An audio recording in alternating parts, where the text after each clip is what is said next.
Good morning. अस्सलाम वालेकुम। कैसे हैं आप लोग? उम्मीद करता हूँ आप लोग खैरियत से होंगे।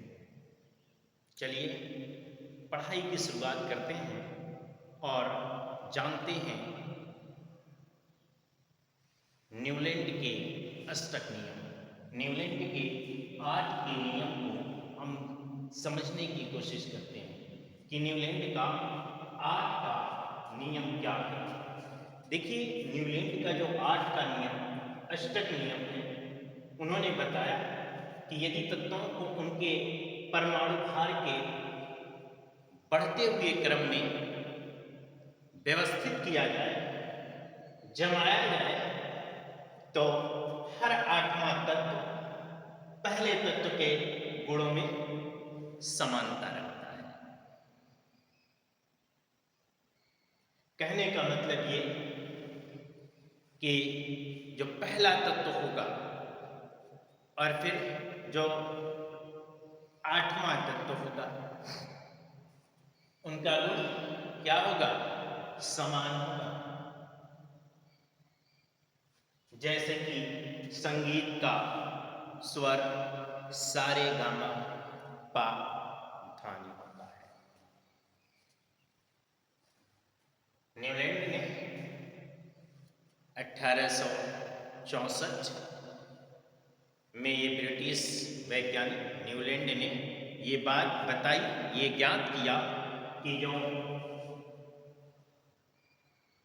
तत्व होते हैं, यदि तत्वों को उनके बढ़ते हुए परमाणु भार के क्रम में व्यवस्थित किया जाए, तो हर 8वां तत्व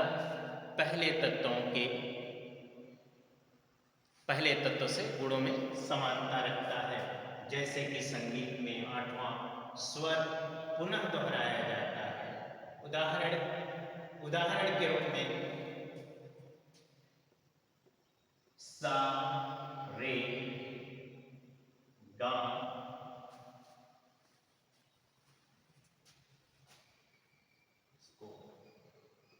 सा, रे, गा, मा, पा, धा, नी। ठीक है। जैसे संगीत का सुर सारे गामा पा धा।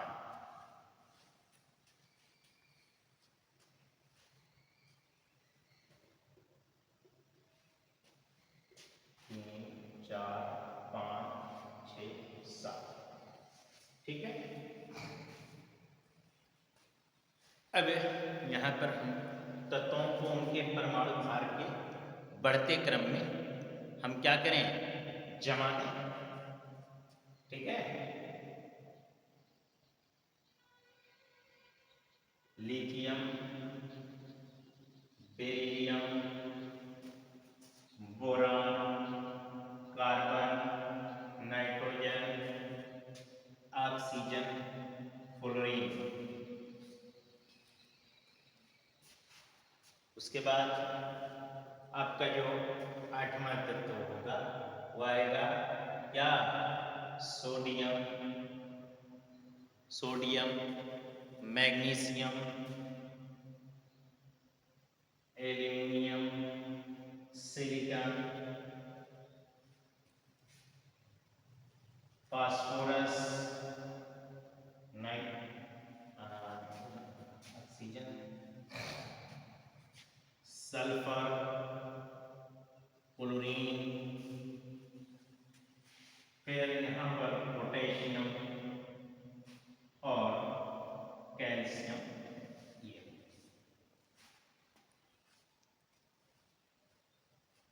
न्यूलैंड ने बताया कि जो क्वालिटी लिथियम की होगी वही क्वालिटी सोडियम की भी होगी। यानी कि लिथियम का गुण, सोडियम के गुण, पोटेशियम के गुण क्या होंगे?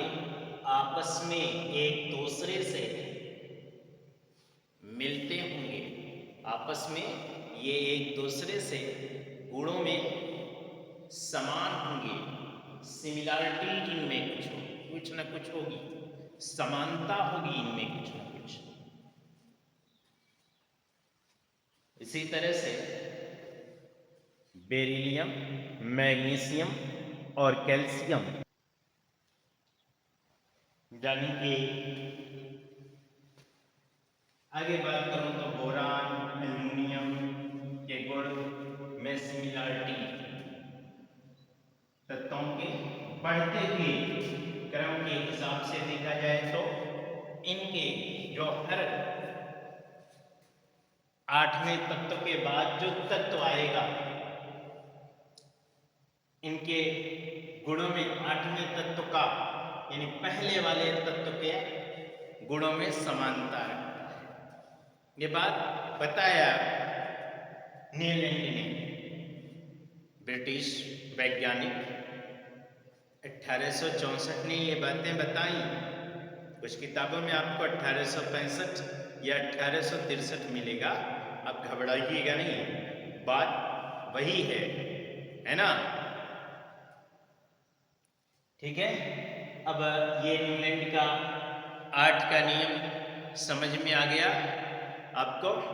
आगे अब हम लोग बात करते हैं, तो टेक ए स्क्रीनशॉट ले लीजिए, नोट कर लीजिए, इसे स्क्रीनशॉट ले लीजिए ताकि हम इसे मिटा दें।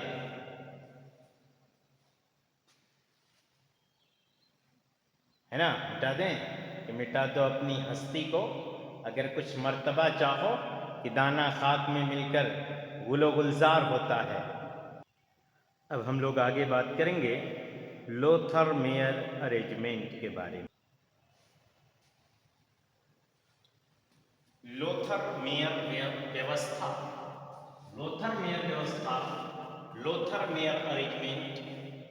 लोथर मेयर 1869 में, ये जर्मन रसायनज्ञ थे, 1869 में जर्मन रसायनज्ञ लोथर मेयर ने यह बताया, यह ज्ञात किया कि तत्वों को उनके बढ़ते परमाणु भार के क्रम में यदि व्यवस्थित किया जाए और एक परमाणु आयतन के साथ ग्राफ बनाया जाए, तो ग्राफ बनाने पर समान गुण वाले तत्वों की एक वक्र में स्थिति समान होगी।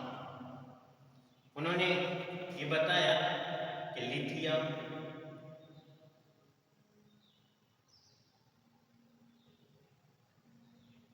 कार्बन, ऑक्सीजन,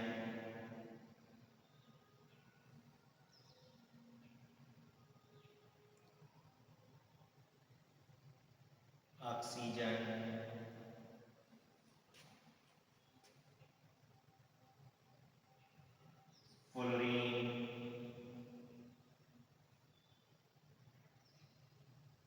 फिर उसके बाद आपका sodium,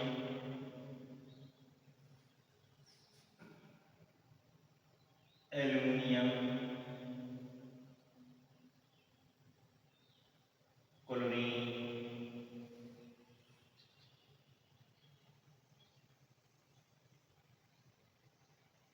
potassium, calcium.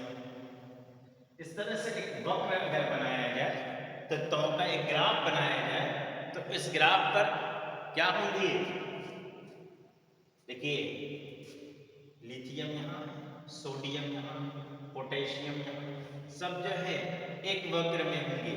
Fluorine, chlorine, है ना, नीचे, फिर इसी तरह से जब नीचे आएंगे तो, है ना, और तत्व क्लोरीन के बाद ब्रोमीन, है ना, ब्रोमीन यहाँ आपका होगा इस तरह से, ठीक है ना।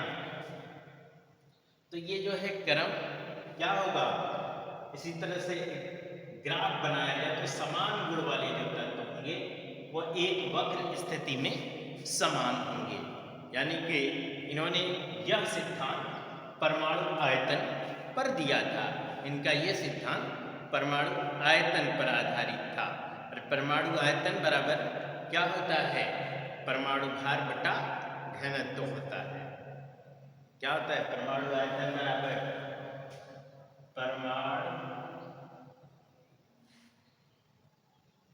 परमाणु आयतन, परमाणु आयतन बराबर क्या होगा?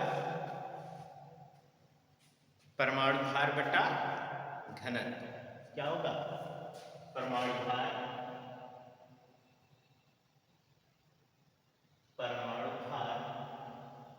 बटे घनत्व। ठीक है। घनत्व बराबर क्या होगा? द्रव्यमान बटे आयतन, है ना। घनत्व बराबर क्या हो जाएगा? घनत्व बराबर द्रव्यमान बटे आयतन,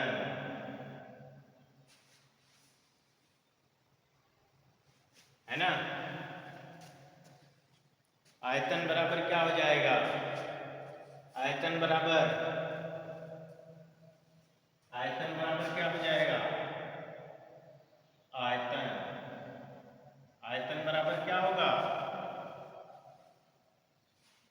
बोलो, आयतन बराबर क्या होगा? द्रव्यमान बटे घनत्व। क्या होगा? लिखा है ये द्रव्यमान